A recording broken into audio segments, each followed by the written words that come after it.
Welcome in, everybody, to another installment of Fielding the 68 here on the Field of 68 Media Network, brought to you by Rhythm. I'm Faxon Childress here with a couple of the best Brads in the industry. Brad Wachtel on my left, Brad Evans on my right. It's going to be a fun one today, fellas. We've got the bracket reveal going on, top 16 overall seeds. Brad Wachtel, we'll start with you. How you feeling, man? March is the best month of the year. Should be a fun episode today. I'm feeling great. I mean, this is why we all do it. You know, leading up to this week, we're into conference tournaments now. We got Selection Sunday right around the corner. Cannot wait. The last couple of days, there's not a whole lot of movement going on because a lot of the at-large teams are not playing. But now, all of a sudden, starting tonight into tomorrow, the fun begins. And Brad Evans, you got the Fighting Illini shirt on. Excited about Illinois trending towards March? I mean, you got to be pretty fired up. Yeah, I'm extraordinarily fired up. I just hope they don't screw it up in Minneapolis and get back and maybe a third opportunity to take down Purdue. Of course, that would have to happen at the Big Ten title game, but looking like a rare Final Four contender out of Champaign. So I'm really geared up for that. And honestly, guys, if I'm at all distracted during the show today, it's because I'm sweating out like 5 bets at once right now. Hey, nope, we've all been there. Can't blame you. Sometimes that's going to take the priority. As we get into our bracket reveal, let's kick it off and get things just started with a bang. Rip off the Band-Aid. Number 1 seeds. Some usual suspects going to be in the number 1 seeds as we take a look. Purdue, Midwest Region, UConn, East Region, Houston, South Region, and Tennessee West Region. Let's just go quick initial reactions. Brad Evans, we can start with you. A little surprised to see Tennessee getting that final number 1 overall seed over North Carolina? No, honestly, that's how I have it right now. I mean, they're on very thin ice to secure that final number 1 seed, and you can make a very strong argument that North Carolina, who beat them earlier this season, should usurp them on that line. But the difference for me is pretty simple. The SEC, just a stronger overall conference, more rough, more rugged overall. As a result, Tennessee, number 10 overall in strength of schedule, non-con strength of schedule, slightly higher than North Carolina. Carolina 22 in that category. Tennessee at number 16. They look at Carolina, number 25 overall in strength of schedule. It's not like they played a bunch of patsies, but I think who you played, and obviously they both have 8 Quarter 1 victories, no bad losses on the resume. It's just the slightest of advantages to the Volunteers, but zero margin for error, really, I think, for both these respective schools in their conference tournament exercises, whether it be in the ACC for Carolina or the SEC for the Volunteers. And Brad Wachtel, anything to add to that on the Tennessee versus UNC front? We're getting down to the nitty-gritty, and these conference tournaments could end up determining who gets that final number 1 spot. No question. And for me, I agree with everything Brad said. I mean, Tennessee has 9 wins over the field compared to North Carolina's 6. If you go, block by block against how they did against these quadrants, Tennessee has the better resume. But you know what? It's not always about the better resume. If you remember back when the top 16 reveal came out a few weeks ago, North Carolina was actually pegged ahead of Tennessee. Since that top 16 reveal came out, North Carolina has not lost, okay? Now, I know Tennessee has garnered some big-time victories for sure, but Carolina won at Duke. So, for me, it's really 50-50. I know for a lot of people, maybe they feel pretty good about Tennessee, but I think it's really close and can go either way. And I think these first couple games in the conference tournaments could have a role in what happens. Yeah. The conference tournaments, I mean, we're really just spoiled with what all's going on right now. This is the best time of the year. This is why we play, is what they say. This is why bracketology people play. This is why we keep up with it all year. We want to see who's going to get these final number 1 seeds. And transitioning into number 2 seeds now, North Carolina is going to head those 4 of the number 2 overall seeds. Arizona, Marquette, and Creighton rounding out the final number 2 seeds. Tar Heels would be in the East Region, Arizona in the West. And then you've got Marquette, of course, in the Midwest Region, and Creighton in the South. Brad Wachtel, we can start with you this time. Initial reactions to the number 2 seeds. I don't have a problem with it. Obviously, as we just spoke about Tennessee and North Carolina, that could go potentially either way right now. But I would say Iowa State is still firmly in the mix for a 2 seed. The interesting part, Creighton's been awesome these last few weeks. They played extremely well, very deserving. They have 15 wins over quadrant 1 and 2 opponents. The only teams that have more wins than that are Purdue, UConn, and Houston, and they're the 3 best teams, that are going to be seeded in the NCAA tournament. Now, the question is with Marquette. Obviously Tyler Kolek has been injured these past couple games. He's not going to be playing tomorrow when they probably face Villanova, which is a huge game in itself. So the committee is going to have an interesting time figuring out, how do we seed Marquette? Is Tyler Kolek going to play in the NCAA tournament? Is he going to play in the Big East tournament? Right now, we don't know that answer. If I'm Marquette and I know that he could be out for a little while, I'm not revealing that to anybody because I don't want my seed to be affected. There's nothing wrong with that. It's just a little gamesmanship. So I think that those 5 teams, so really you got Creighton, Marquette, Iowa State, and then Arizona, and then it could be Tennessee or Carolina. I think Baylor is still potentially in the mix. Other than that, I don't see anybody else cracking that line. I'm pretty happy with what we got right there. Brad Evans, anything to add to that regarding the number 2 seeds? No, I think the more handsome Brad absolutely nailed it. No question about it. In my estimation, it's exactly how I have it shaken out on the bracket big board right now on thegamingjuice.com. I got it in the order as it stands: North Carolina, Arizona, Marquette, and Creighton. And Wachtel nailed it perfectly. What does the committee do with Tyler Kolek? I don't think we're going to see him at all in the Big East tournament, nor should we. I think Shaka Smart's going to play this smartly and rest his star point guard, because we all know got to have strong guard play if you're going to make a deep run in the NCAA tournament. Make sure that he is right. Make sure that he is at or near full strength because they have the goods to make a deep run in the main exercise, tip it off here in just over a week. So, it will be fascinating, whether the cloak is pulled off at some point and, Tyler Kolek does return in this Big East tournament. But I think they're really solidified as a number 2 seed. And I have Creighton just recently. I moved them up to a number 2 over Iowa State. And I agree with Wachtel. Iowa State, the Cyclones, very much still in that number 2 seed conversation. But it's a small pool to choose from. And I think when things really shake out, pending what occurs in the Big East tournament and respectively to the Big 12 tournament with Iowa State, I think it's going to be in this exact order with Carolina, Zona, Marquette, and Creighton. Yeah, it's always so interesting to see how the selection committee handles these injury situations, especially down the stretch during the season. Something I saw earlier today that I thought was pretty interesting, Jeff Borzello tweeted out that Charles McClelland, NCAA Tournament Selection Committee Chair, was asked about Indiana State on a call with reporters, and he specifically name-dropped that Jason Kent missed the loss to Southern Illinois and most of the loss to Illinois State. I personally found that really intriguing, which makes me think that, hey, maybe Marquette gets the benefit of the doubt regardless of whether Kolek plays or not regarding that number 2 seed. Yeah, so and honestly, it also speaks. Yeah, I'll jump in real quick. It also speaks to Indiana State, right? Like the fact that he actually knew player names and was citing them. Hey, they marquee guy out of action that may sway our opinion on whether or not Indiana State's going to be in or out. All I want is this, guys. I love Robbie Avila. I love his just general sexiness, his ability to splash from outside, his post-up moves. Not the greatest defender. We all can agree to that, but he's a joy. He's a guy that needs to be on the big stage in March Madness. I don't think Indiana State, where the bracketology at, should be in the at-large conversation because of that devastating loss to Illinois State. But, the committee chair citing and name-dropping Kent's name and saying that was impactful and influential and why that L was acquired, maybe they get the benefit of the doubt in the end. And the Sycamores, the fighting Larry Birds, do indeed dance come Selection Sunday, and I think we all love to see it.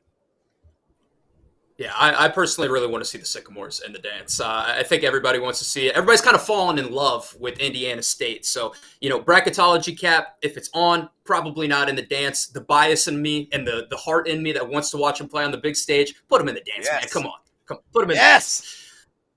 As we move things forward to our number 3 seeds, some intriguing stuff here and also some names that have been in the 2 seed conversations. Got the Baylor Bears in the Midwest region, the Iowa State Cyclones in the West region. Kansas Jayhawks, if we're talking about injuries, they've been decimated just as much as anybody in the country. And then the Duke Blue Devils rounding things out in the South region.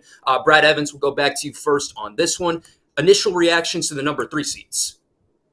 Yeah, I mean, Baylor obviously very deserving. Iowa State can make the argument, as Wachtel and I both did, that they could be in the 2 seed conversation there in the end. The one disagreement I have is what the hell do we do with KU, right? I mean, Kansas, they're the Yeah. walking wounded right now. Hunter Dickinson, Bill Self saying, hey, we're hoping to have him for the NCAA tournament, but I think that's far from a guarantee. McCullers, bone bruise in his knee continues to flare up, and that is going to be problematic.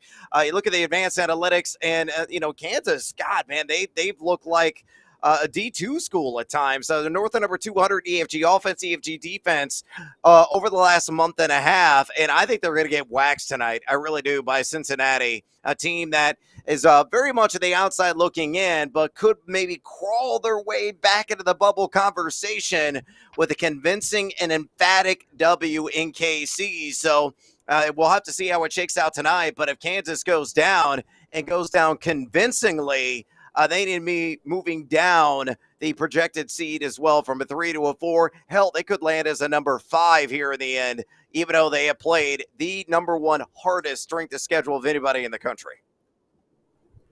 Wachtel, throwing things to you, I'll kind of steal Brad Evans' comment. I mean, what the hell do we do with KU? It's really difficult. Like you said, the committee chair came out and said, look, we're judging all these teams. We know the injuries that happen all over the country, whether it's a high-profile team or not. I mean, Kansas has 2 significant injuries, and I agree with Evans. I think Cincinnati's going to beat Kansas tonight. Cincinnati's favored to beat Kansas tonight, and they have a lot to play for, and Kansas just needs to get healthy for the NCAA tournament. So there's so many question marks that surround Kansas, and quite frankly, I don't think the committee will know what to do. But like Evan said, look, right now, Kansas, for me, they're my bottom 3 seed at the moment. They lose to Cincinnati today. There's a team knocking on the door right now, which for me is actually Duke. I have Kentucky as a 3 seed. So I have my current 3 seeds, just so we're aware: Baylor, Kentucky, Kansas, and Duke.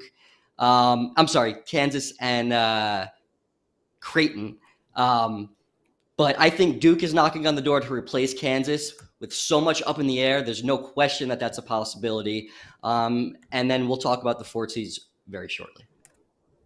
Yeah, transitioning things, we could just throw it right to the 4 seeds. Some familiar names, and Brad Evans' boys on the 4 line. Kentucky in the South Region, Illinois in the West Region, the Crimson Tide and Nate Oates in the East Region, and then the Auburn Tigers in the Midwest Region. Wachtel, we'll stay with you for these 4 seeds before we throw it to Brad to talk about his Fighting Illini.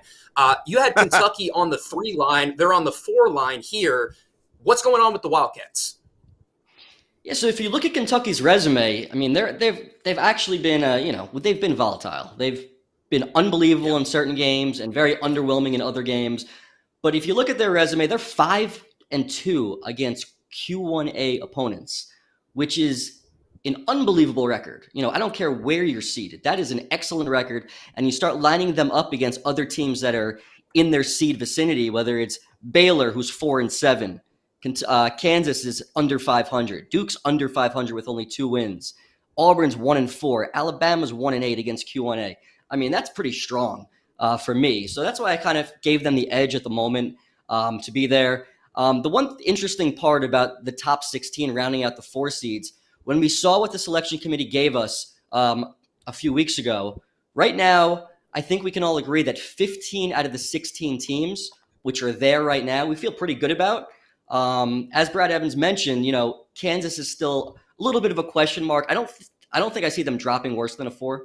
But right now, the only team that has dropped out of the top 16 since that reveal is San Diego State, and they've lost multiple times since that happened. So I don't think any of us have any, gripes with them not being in it at the moment. And I'm sure Brad would love to talk about his Fighting Illini. Oh, yeah, who, me? ILL? What are you talking about? Bro. Hey, man, you have the floor. Talk about the Fighting Illini. Look, I will say this about Illinois. They're a team that is certainly well equipped to make a deep run in the NCAA tournament. I don't care what line they're on. Could maybe play their way up to a number 3 seed. We'll see how things shake out in Minneapolis in the Big Ten tournament. Could have a bit of a trap game, whether it's against Iowa or Ohio State. And they're first appearance in that exercise. But let's say hypothetically, they make it all the way to the title game. And I don't know if Wachtel agrees with me on this, but I feel the Big Ten title game doesn't matter at all, really, in the seeding process because it's the last game before the selection committee show. I think they have set and vet and scrubbed the field so damn much. They're tired. They're exhausted. The pizza box is empty. The coffee's run out. And they're like, we're just going to, run with what we have. We don't care what happens at Big Ten finals. So, if Illinois makes a title game, I think they're going to play themselves up to a number 3. We'll see what happens with the likes of Baylor and Duke and Kentucky in their respective tournaments. But that is still very much in play. Kansas, I have on the 4 seed line. I have Alabama there, and I have BYU. Really impressed me today against UCF, and I think UCF just shot the daylights out the night before in the second half. They coasted back down to reality, and then BYU just went in and plucked that low-hanging fruit as a result. But a team that's really firing on all cylinders right now. They've got some impressive road wins. They've been, consistently for the last at least 3-4 weeks inside the top 20 into the overall net. Pretty strong overall strength of schedule. They have transitioned seamlessly to the Big 12, and they have the 6 quarter-1 wins to boot as well. So very impressive overall resume. So Illinois, Kansas, Alabama, BYU on my 4 seed line right now. But, of course, so many more games to play. And hopefully my boys show up there in the land of 10,000 lakes and drown everybody. It'll be interesting to see what transpires with the Fighting Illini. And, hey, I'm always for a pro BYU shout-out. Mark Pope doing a great job out in Provo. Top 10 in adjusted offense on KenPom. So they really can get hot. And, man, they'll shoot the lights out of the gym in a hurry. Going to take a quick break now on Fielding the 68. Up next, region reviews. Won't want to move a muscle. Stick with us. The best month of the year is here, which is why you need to know that we are now partnered with BetMGM. We'll be using BetMGM lines to make all of our picks, and we'll have special offers for the listeners and the viewers of the Field of 68 throughout the conference and NCAA tournament. If you haven't signed up for BetMGM yet, you can use the bonus code FIELD150, and you'll get $150 in free bets on your first wager with BetMGM, regardless of whether or not that bet hits. Here's how you make it work. Download the BetMGM app and sign up using the bonus code FIELD150. Deposit at least $5 and place your first wager on any game, and you get $150 in free bets regardless of the outcome. Just make sure you use that bonus code FIELD150 when you sign up. And most importantly, we have some fun stuff coming up for the conference tournaments and for the NCAA tournament. Bet insurance tokens, college hoops odds boosts, and what I love the most, a nice little parlay boost, as well as a ridiculous array of prop bets for anything that you could possibly imagine betting on in March and in early April. BetMGM is the king of the prop bet. So go download the BetMGM app, use Field150 as the code, and sign up today. And while I've got you here, a quick request. The best way to support the Field of 68 content that you get here for absolutely free is to engage with it. Rate and review the podcast. Like and share YouTube videos. Tell your friends about us. It all helps in a world where the algorithm is king. And now, back to our show.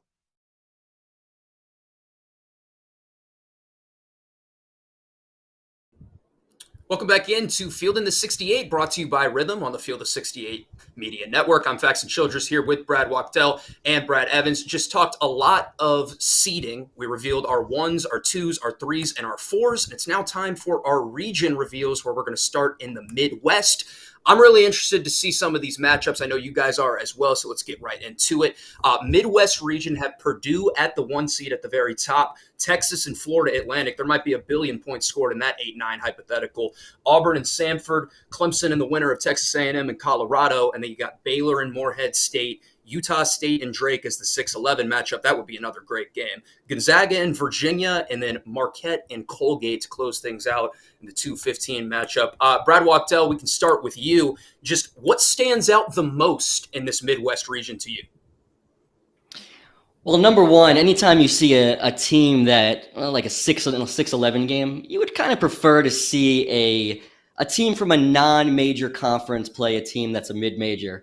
In this matchup, we don't get that. We get Utah State and Drake, 2 phenomenal teams. And I actually think that Drake was a team and is a team. Before they beat Indiana State, I actually thought that they had a better case for an at-large bid than Indiana State, because if you remember, they have a common opponent to Utah State. So Drake beat Nevada on a neutral court. Nevada is currently the hottest team in the Mountain West Conference. So right away, that matchup to me would be the most intriguing matchup. And I think that one could literally go either way. Just like a lot of these 5-12, 6-11 matchups, I'd be extremely excited to see that one. And then looking at other potential matchups, obviously, looking at who we selected as the last 4 teams in, Texas A&M playing Colorado. Don't have a problem with either of those teams in right now. But again, we're looking at 12-5 matchups. It could go either way.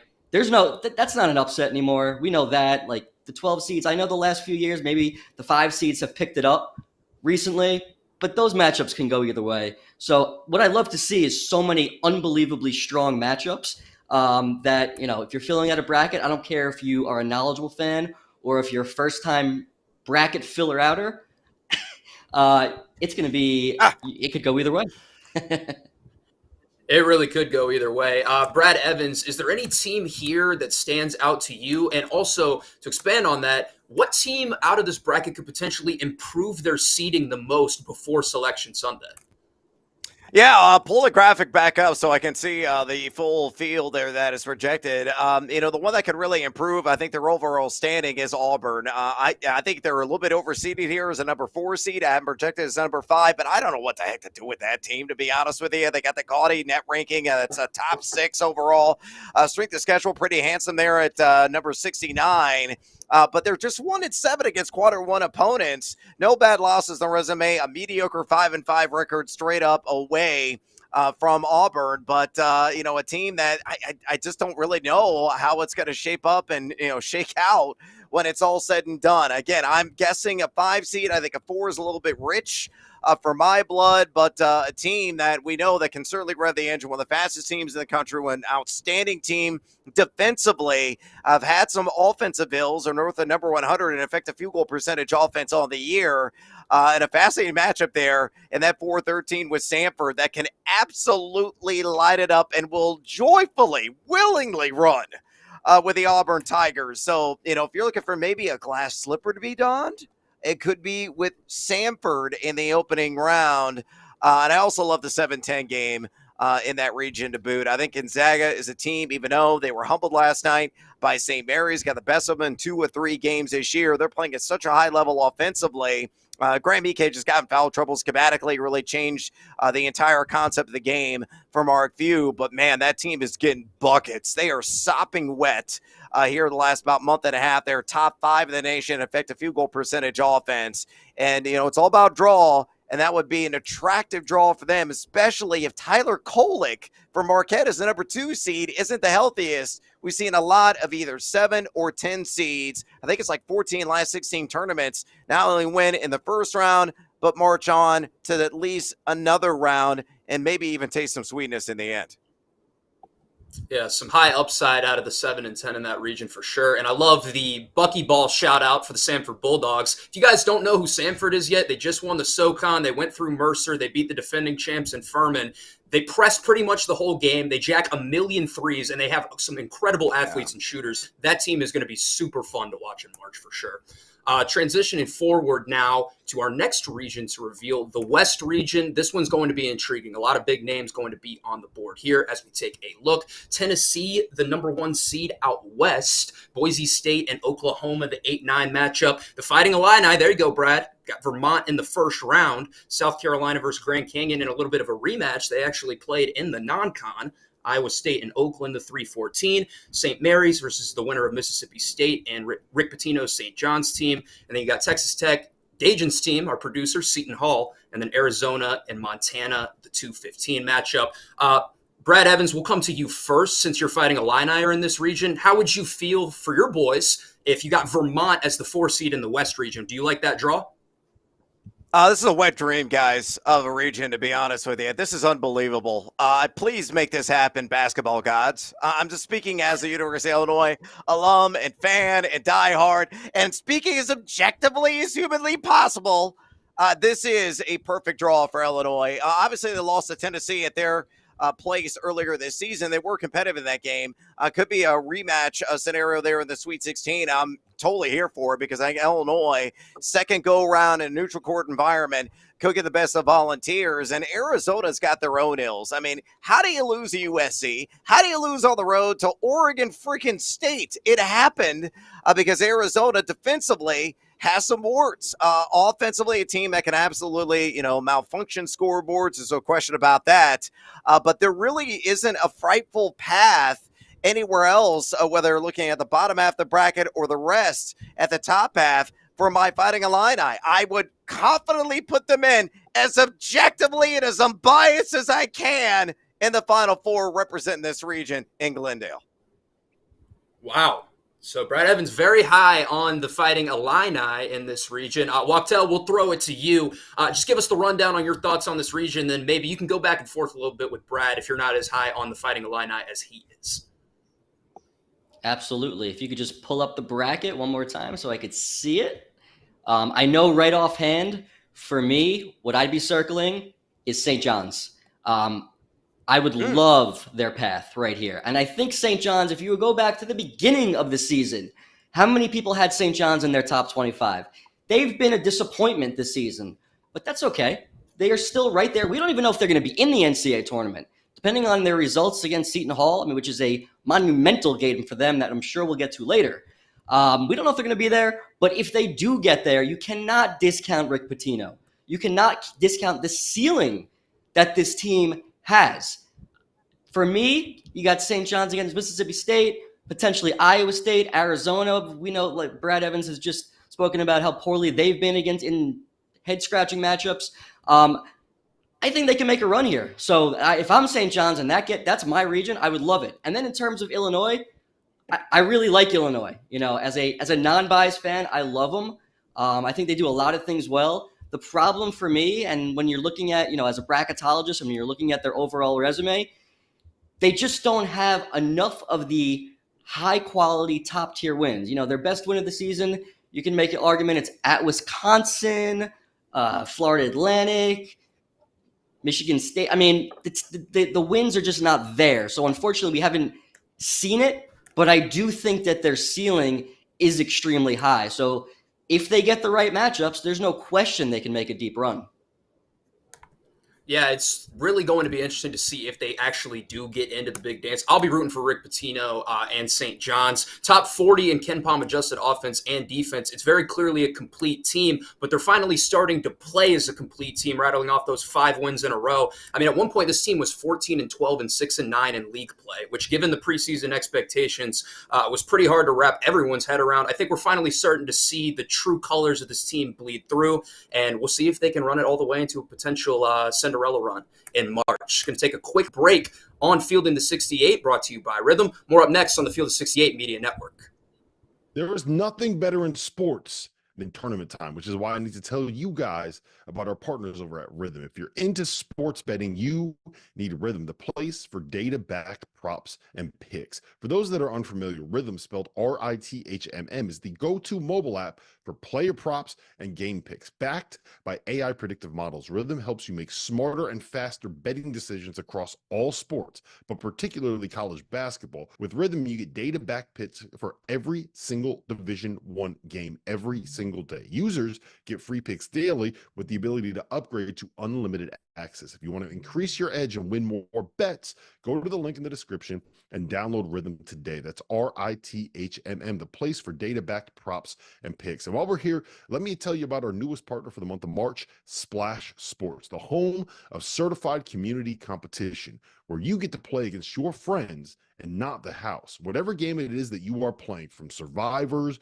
to tiers to pick X, the safest way to play for real money without the hassle of having to track down deposits or worry about payments is through Splash. They have partnered with PaySafe, the best deposit and payment system in the world, to ensure that money stays in safe hands and is delivered to the right places. To join the Field of 68 Survivor Madness, click the link in our profile below and join in. Entries are $5 a pop with a prize pool of up to $4,500. Winner take all. Join Splash and come prove that you're smarter than us.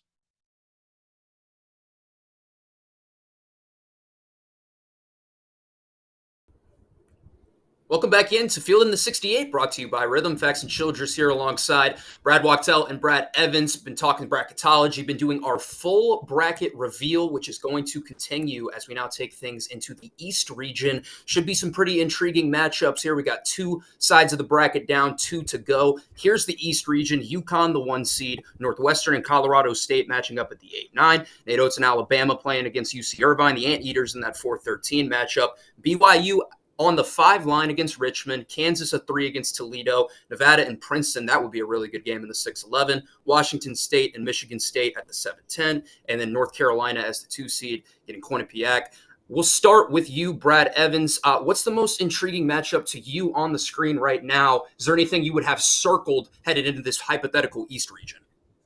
Oh, man, I would circle it. I would highlight it. I would scroll it in blood. Nevada, guys. A team I think is going to win that opening round matchup against Princeton. But not only that, they'll knock off Kansas, assuming KU can get past Toledo. Not only that, they can get further into this region and maybe even represent it in the Final Four. Yes, I've been drinking tequila since 6 a.m. I said Nevada to the Final Four. They're playing an extraordinarily high level. One that's been a top 25 Bart Torvik team since February 1st, and over that span as well, they're inside the top 20 EFG offense, inside the top 75 in EFG defense. What has impressed me most though about Nevada, 8-3 straight up in row neutral environments, and on top of that, it's all about guard play, and they got guards in Blackshear and Jared Lucas. Really ratchet up their level of play. So if you're looking for a sleeper, if you're looking for mid-seed Rip Van Winkle, it's not a Cinderella. Get out of here. You got to be at least a 12 seed to be a Cinderella. 6 seed does not count. The Nevada Wolfpack, the fighting Steve Alfords, are a team to watch. And if they were blessed with such a region, I'm going to be at all shocked if they represented in Glendale. That's a bold call there from Brad Evans. But hey, I mean, 39% plus in conference play, top of the Mountain West from beyond the arc. This team can shoot the basketball. They can beat you in a multitude of ways, and they guard at a high level when they're engaged. Throwing it to you, Wachtel, are you as all in on the Wolfpack as Evans is, or are you going to say pump the brakes a little bit? I don't think I would take him to the Final Four, but I love Nevada too. I'm 1,000% behind him. I would take them to the Sweet 16 in this region. No questions asked. That would be easy for me. If they could get it through Princeton first. I think Princeton could be their toughest matchup. But look, Princeton right now is a team with a top 40 strength of record. We know what they did last year. They're just as good, if not better than last year. I mean, they lost their best player, but they've been unbelievable. They just haven't had the quality wins. They haven't had the opportunity to get the quality wins. It's extremely hard and extremely difficult for a team like Princeton to put together a quality schedule. So for their sake, getting in that large bid isn't going to happen, but they're still going to be potentially an 11 seed. And look what that's done for them. So that's number one. Number two, I would say, look, UConn, just take a pen, jot them in, put them into the Elite Eight. Okay, easy. No questions asked about that. I would love to see a UConn North Carolina matchup. It's hard to win back-to-back national championships, and I know UConn is one of the favorites, if not the favorite. I don't know what the exact odds are offhand, but the bottom line is it's hard to repeat. So as many people that are going to take UConn to win the national championship again, and personally, I would do that right now. Let's look at the matchups, and I think that North Carolina game could be a potential tough matchup for UConn in their quest to win back-to-back titles. Yeah, it'll be interesting to see if Hurley can get it done. And back-to-back titles in this day and age seems absolutely crazy. Evans, you're a gambling guy. I want to throw it to you for this. What's the hypothetical over-under if Alabama and BYU were to run into each other like they very much could in the hypothetical region? I'm going to say like 180.5, but no, screw that. Tack on like 3 zeros. It's going to be ridiculous. It may, reestablish records of scoring output in a single college basketball game. It would be otherworldly. I'm here for it. Take my money now. Let's get that. It's set in stone and make sure we can all sit and watch it while we're sipping on the love juice and getting blitz in the process. Yeah, just throw me a BYU Alabama matchup in the second round, and I don't really even care what the line is. Over. If you're betting the under in that game, you're a coward. You got to bet the over in that game between those two teams. Amen. Transitioning things now to the South region as we reveal our final region of the bracket. Some names have been left out from the first three, and there's Houston, final number 1 seed. McNeese State currently leads the Southland Championship at halftime by 16 points. It'll be interesting to see how Will Wade's bunch is seeded. They could be on the 13 line. Kentucky right there. San Diego State versus South Florida in the 5-12. Duke and College Charleston against Pat Kelsey in the 3-14. Dayton and James Madison. Man, James Madison's been impressive. That win-loss is no joke. Wisconsin and TCU, and then Creighton and Sam Houston State to round things out. Wachtel, we'll go to you first here. What sticks out in the South region? Right off the bat, I would say you look at the 7-10 matchup between Wisconsin and TCU. Wisconsin is just not the same team that they once were. They built up their resume in non-conference play. They played well at the beginning of Big Ten play. They're not the same. Now, granted, TCU hasn't been particularly great of late either. But I'm taking TCU in that game. A TCU Creighton game for me would be an unbelievable matchup. I think TCU is one of those teams that is a little. I'm not going to say they're going to be underseeded or overseeded or whatever. I think they're right where they should be. But I think they're a team that could make a run. I think Creighton would be a tough matchup there. The other matchup I do like, and I think so many people are going to pick James Madison. I really do. I think coming off a 31 win season. Now you're playing do we want to call them a mid-major? We don't. Atlantic 10 is not a mid-major conference. But Dayton is a team that I don't think will scare James Madison. James Madison won at Michigan State earlier in the season. I think they're out to prove themselves. I think they know that they would not have been in that large bid if they did not win their conference tournament. So I think they're going to come in with a bit of a vendetta, and they're going to come out and say, nobody actually believed we should be here. Well, guess what? Here we go. 30-3, 31-3. Bring it. Bring anybody you want. Brad Evans, throwing that to you now on the James Madison front. Nation's longest active win streak at 13. I mean, Mark Byington's got them playing unbelievable basketball. Could this be a draw where they could potentially not win one, but multiple games? Yeah, that could be taste and sweetness because their ability to jack a great equalizer in the 3, and they've done it with amazing success really here in the last couple of months and really the entire season. Obviously, they start off the season with a bang, with a win in East Lansing against Michigan State. Should be a dancing team in their own right. But yeah, I mean, you do not want to face James Madison at all in your region, whether they're 11 seed, whether they're going to be a 12 seed or a 13. They're going to be a tough draw just because their ability to splash buckets, in particular from outside and with Bickerstaff inside, they have a pretty strong post presence. I will say this, guys. My favorite matchup in this entire region, you were talking about the Alabama scenario against BYU. How about the over-under on Kentucky McNeese?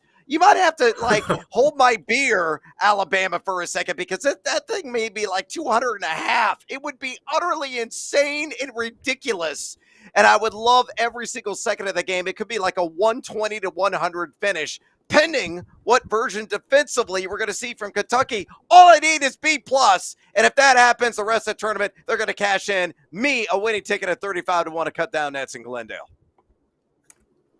Yeah, I think that this bracket might have some of the most tantalizing matchups out of all of them. Wachtel, throwing things back to you, a team that a lot of people are high on because the metrics are good, and when you watch them play, it's wow, this is a really good basketball team. Florida and Nebraska. If Florida ends up on the 8 line, are they a team that's capable of beating a number 1 seed?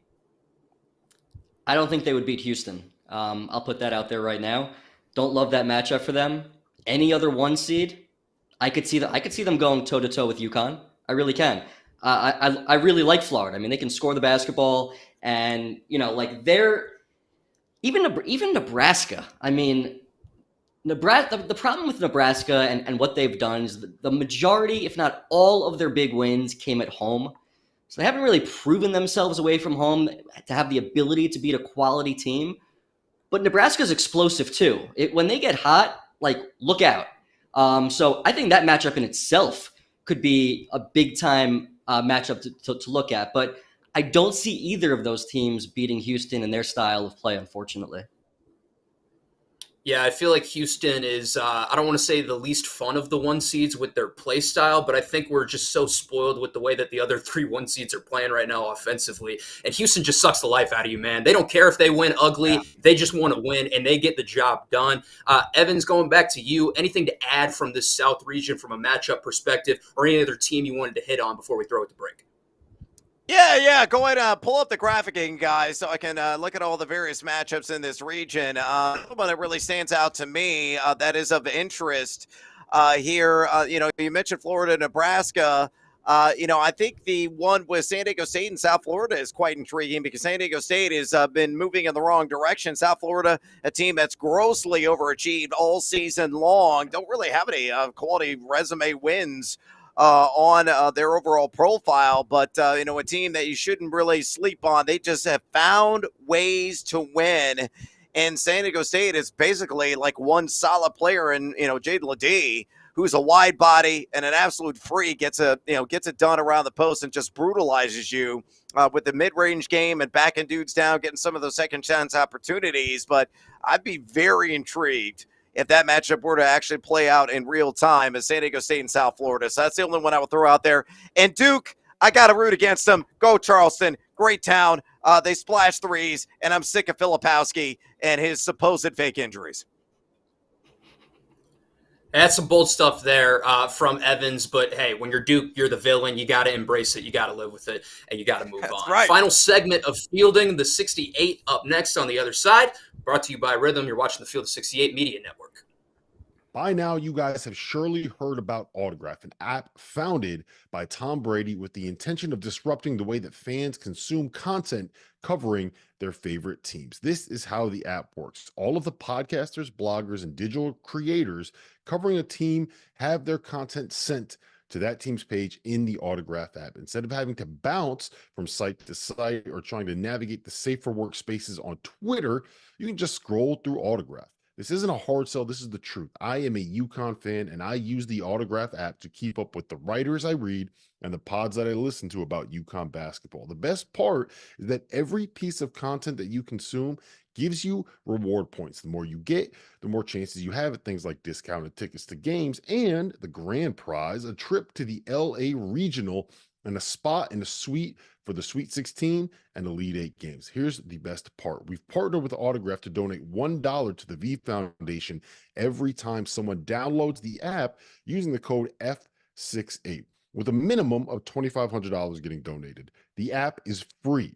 So download, use the code F68, help us raise a little bit of money for cancer research, and give Autograph a try. I promise you it will be worth it. And while we're here, a quick reminder, make sure that you subscribe to the Daily. We have new landing pages with deep dives into each coaching change, as well as a tracker that provides scouting reports on the transfers that have entered the portal that you are going to want to know about. Hit the link below to subscribe.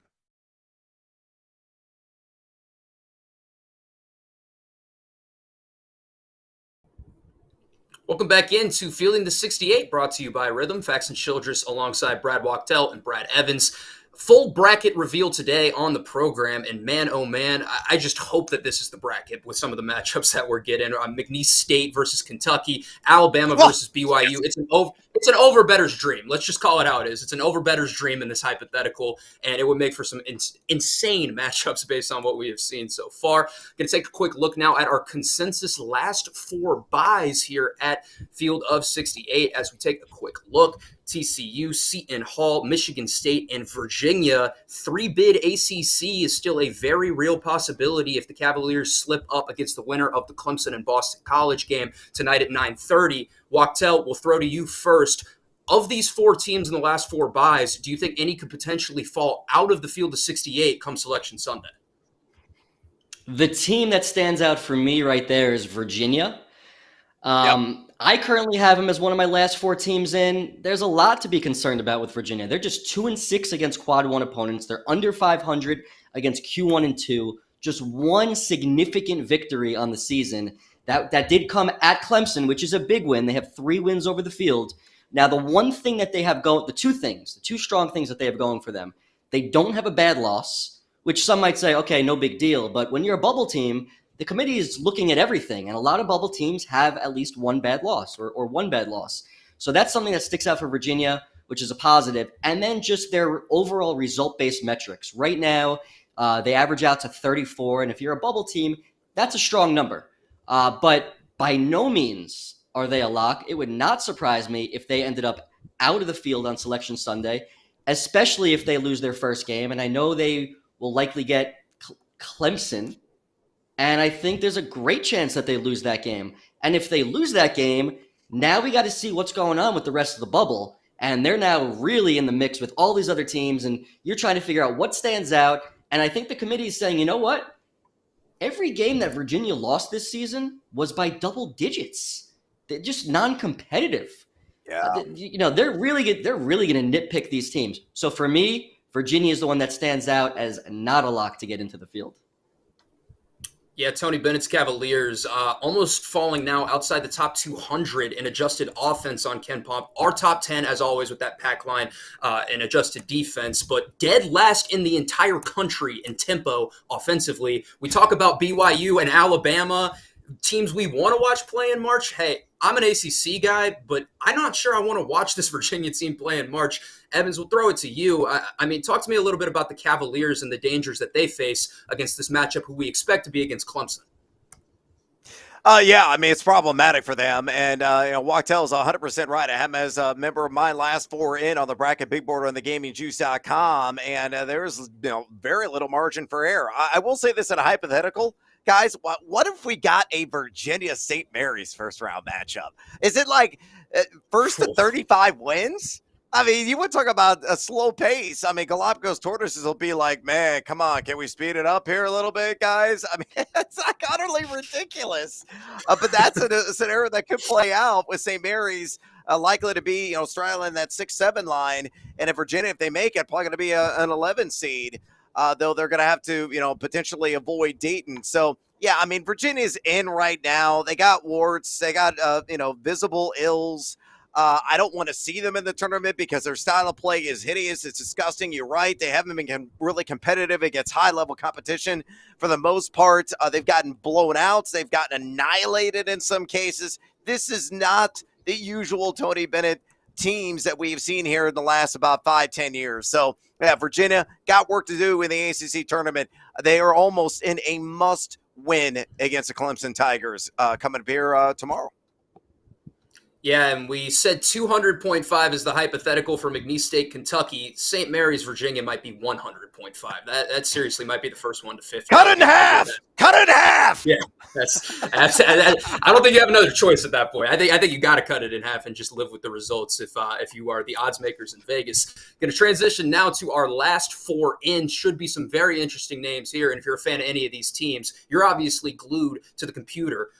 Mississippi State, St. John's, Texas A&M, and then Colorado as the last team. And we talked a little bit about Rick Pitino. Haven't talked a lot about Buzz Williams and what they're doing in College Station. Evans, we'll throw things back to you. What sticks out amongst the last four in?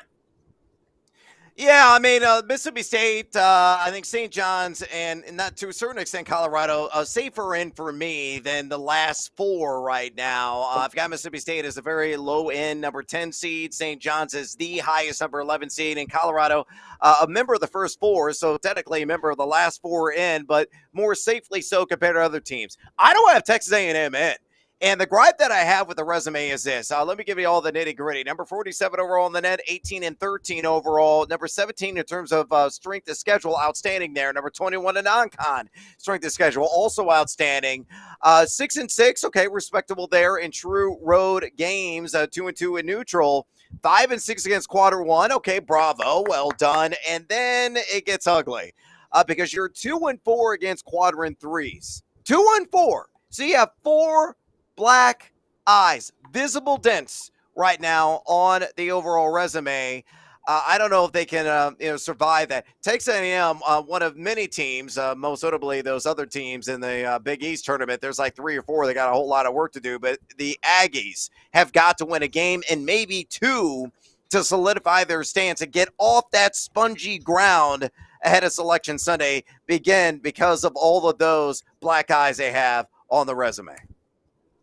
Yeah, and every time I've watched the Aggies over the course of the season, I'm like, man, can anybody on this team shoot? I mean, they're almost dead last in the country in three-point percentage. They are 360th in three-point percentage at Oh, 27.8%. Just not a fun three-point shooting team to watch. We talked about BYU and Alabama, all the threes that would be going up. That would not be a similar type game with A&M. And what Buzz Williams has done down in College Station. Wachtel, throwing things to you now. We talked about St. John's extensively earlier. As far as Mississippi State and Colorado go, do either of those two teams talk to me a little bit about the Buffaloes and the Bulldogs? So in terms of Mississippi State, they get LSU as their first matchup. For me, I think if they beat LSU, they should be in the field. If they lose, they're in trouble. They're in trouble. And now they're at the the whims of seeing how the rest of the bubble performs. Colorado is one of those teams, their resume isn't overly impressive at all, but they have solid metrics across the board. They don't have a bad loss. So their average result-based metrics comes to about 38, which is pretty solid. They have a win over Washington State, and then they beat a team that are close to the bubble, Utah, maybe Oregon. Not overly impressive at all. They don't have any major quality wins. They are 9-9 against quad 1 and 2 opponents, which is a solid record. Not a great non-conference strength of schedule. I don't think they're safe. They are in my field as well, just because, look, when you compare them to other resumes, they have less warts on their resume. One thing I wanted to add about Texas A&M, though, while I agree with many of the things Evans said about them, the one thing about their resume, a positive that stands out, they are 11-9 against quadrant 1 and quadrant 2 opponents. Okay? 11-9, 2 games over 500. A high major team has never been left out of the field that's been at least 2 games over 500 against Q1 and Q2 opponents. Now, I know quadrants haven't been around for that long, but so we're only going with a few-year history. But that's something to take note of. And the other part, the 4 bad losses, no question, not particularly good. A team with 4 bad losses has also received an at-large bid for the NCAA tournament, Arizona State, a couple of years back, and they were in Dayton. So I think in terms of Texas A&M, and we've focused on them a lot. When you look at who Texas A&M has to face in the SEC tournament, if they can win their first round matchup and they play Ole Miss, who they just played and just waxed at Ole Miss, they can win that matchup. I'm going to feel pretty good. I'm not going to say that they would need to beat Kentucky. Obviously, if they beat Kentucky, they're in my opinion. But I think if they could have a competitive showing against Kentucky, they're going to be right there. And again, everything that we mentioned with the bubble, saying who's in, who's out, everything also depends on how all these other teams do. So nothing is ever definitive. Yeah, I think that's some great points, Wachtel, as well. And just so much stuff going on the bubble right now and so many games left to be played in conference tournaments. Some of these teams have a chance to play their way in. Some of these teams have a chance to play their way out. As you mentioned, for Mississippi State, you can't lose to LSU. It's really just straight up that simple. And there are going to be a lot of people who would be jaded by that loss and say they don't deserve to be in the field of 68 if they do drop a game knowing the stakes. So that'll be really interesting to watch in the SEC tournament. Now people on the outside looking in, our first 4 out, going to reveal that. Should be some pretty interesting names here. And man, oh man, me and Evans are heartbroken. Put Indiana State in the dance. They're the first team out and fielding the 68's first 4 out. New Mexico, the Lobos following right up. Then Villanova and Iowa. Evans, I'll throw this to you on the Indiana State tangent, man. I know that the bracketology hats that we put on, they say that they probably shouldn't be in. But this team is just so fun, and they would be so fun to watch in the big dance. Yeah, they would. And you wonder how much of the human element is really going to come in to play here in the selection committee room. Obviously, they're going to geek out and dissect all the various resumes and look at all the advanced analytics that Wachtel and I analyze every single day and ascertain whether a team should be in or out. But visually, Indiana State is just outstanding. I mean, one of the best offensive teams in the country. They're top 10 in effective field goal percentage offense over the entirety of the season. They're top 10 at 2-point percentage offense. They're top 10 at 3-point percentage offense. They get buckets. They are the antithesis of Virginia and St. Mary's, and I want to see that. And I wanted them to get an opportunity against a mighty opponent and foe, whether it's in Dayton And if they were to win that game and march on and maybe as an 11 seed or a 12 seed in a 6 matchup or a 5 matchup, I just want to see them have a chance to shine because, again, America needs Robbie Avila on March Madness. He's a dream, and he needs to make more NIL cash because I'm sure he's going to have college debts to pay. Wachtel, throwing that to you. I'm fully in agreement.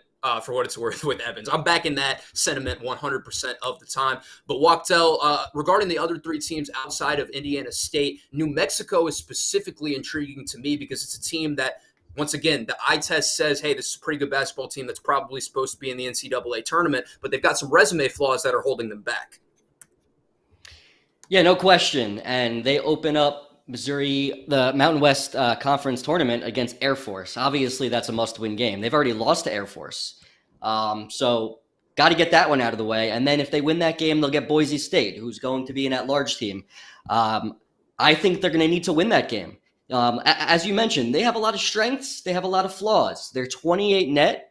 You look at that net and you're like, oh, they should be in the field. I think many of us thought that they were on their way to being a no-doubter, a no-brainer a few weeks ago. Then that loss came, that Q4 loss at home, and just kind of derailed them. They're just 2-7 against Q1 opponents, 6-8 against quad 1 and 2 with that Q4 loss. Their non-conference strength of schedule is just 266. And the thing that stands up the most, though, about their resume is their 71 strength of record. That is awful. That is awful. Yeah. And as a reference, last year, the worst strength of record to get in that large bid was Pittsburgh. And I believe they were 54. So 71 is really, really bad. So I think for sure they're going to need to win 2, and then we're going to have to reevaluate and see where that puts them. As far as the other bubble team, the other teams that are on the outside looking in, a team like Villanova, they're another team that could work their way back into the conversation. They play Big East tournament tonight against DePaul. Obviously a must win. That's just like playing a bye game, or in early November. Got to win that game. Got to win that game. But should win that game by a ton.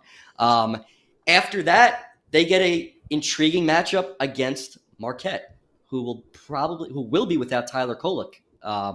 So if they could beat Marquette, Villanova suddenly could finish 19-15, 4 games over 500 with wins over North Carolina on a neutral court, Texas Tech on a neutral court, at Creighton, and Marquette. It's going to be hard to leave that team out of the field, even with their 3 quadrant 3 losses. But I think there's even more teams back at the end of the bubble that still have an opportunity to fight their way back in. And these first couple days of the conference tournament, when they play, could change some things for sure. Yeah, some great points as always, Wachtel. And Villanova, man, they've proven they can hang with the top dogs in the country, but it's just such a polarizing team when you've got a team, and it feels like there's one every year that has quality wins that are really, really good, and then quality losses that you're just like, man, what in the world happened? So I think that's Villanova this year, and we'll see if they can play their way into the dance. Final score in the Mountain West tournament before we start to wrap things up on Fielding the 68, 72-62. Nico Medved and Colorado State get it done. An 11-3 run to close the game and beat San Diego State, a team that lost 4 of their last 7 in the regular season, had floundered a little bit, but I think with that win, they're more than likely in the field of 68. So that's good for the Mountain West. It's good for Colorado State, and obviously great for Nico Medved. As we are wrapping things up, some games to watch, a quick around the horn. Wachtel, we'll go back to you first. Anything in these conference tourney games that you've got your eye on where you're saying, hey, this could be really impactful come Selection Sunday? Yeah, I mean, you go right to the Big East tournament. First game, the 4-5 matchup between St. John's and Seton Hall. I think Seton Hall is in slightly better shape. I think even with a loss to St. John's, Seton Hall should be in the field. I think they've done enough. I think they have enough top-tier quality wins, including beating UConn, beating Marquette. So I think they're going to be in regardless. Their situation as to where they're going to be because of their poor predictive metrics could definitely land them in Dayton if they lose to St. John's. St. John's, on the other hand, with a loss, they're in big trouble. I think they're in big trouble, and I think they need Villanova, I think, to win 2 in the conference tournament, because especially if they don't beat Seton Hall, because they only have 1 win against the field at the moment, and that's against Creighton. So as much as, we all think that St. John's should be in, the bottom line is, and like the committee always says, who have you beaten? And right now, St. John's has beaten one NCAA tournament team.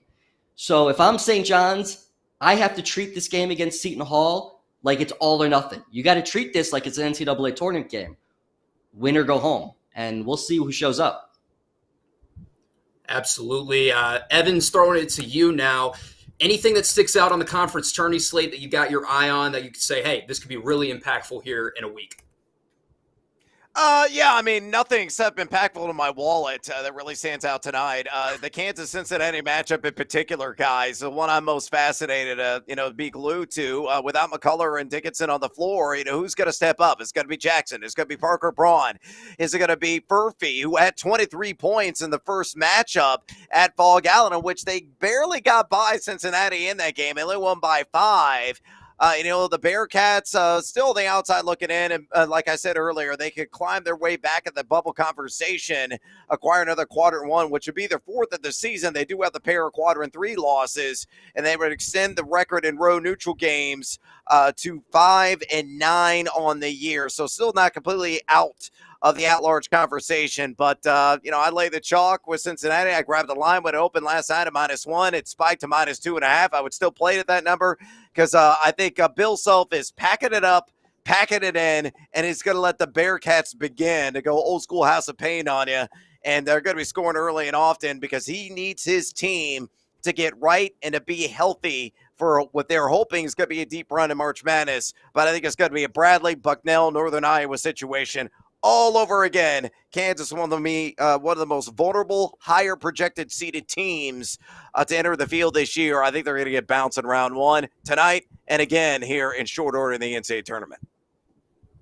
It is truly the best time of the year. March Madness on the horizon. Wrapping things up now on Fielding the 68. I'm Faxon Childress, Brad Wachtel, and Brad Evans. And for our producer, Dajan Hughes, would not be possible without him. Absolute GOAT.